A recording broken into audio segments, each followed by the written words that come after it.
Think it's not focusing. Okay, நான் வந்து உங்களுக்கு இதை சொல்கிறேன். செகண்ட் ஒன்ல இருக்கிறது வந்து HackerFi. ஓகேவா, இது நேம் வந்து HackerFi. ஃபோக்கஸ் ஆக மாட்டேங்குது.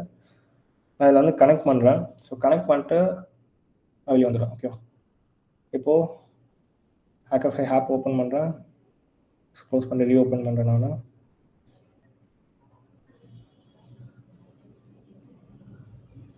யா, ஸோ இதான் அந்த அப்ளிகேஷனோட பேஜ். ஓகே,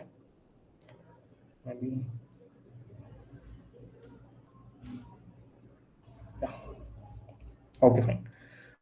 ஸோ இப்போ எல்லாம் சேஞ்ச் SSID அண்ட் பவுண்ட் டேட்டான்னு இருக்கும். ஸோ இப்போ யாருன்னா வந்து இதை லாகின் பண்ணாங்கனாக்கா அவங்களோட information like user name and password வந்து இங்கே நமக்கு லிஸ்ட் ஆகிருக்கும். பட் இப்போதைக்கு அது இல்லை. இதில் ரீசெட் பண்ணதுனால நான் வந்து ஒரு SSID கொடுத்துட்டு நான் ஜஸ்ட் கிரியேட் பண்ணுறேன்.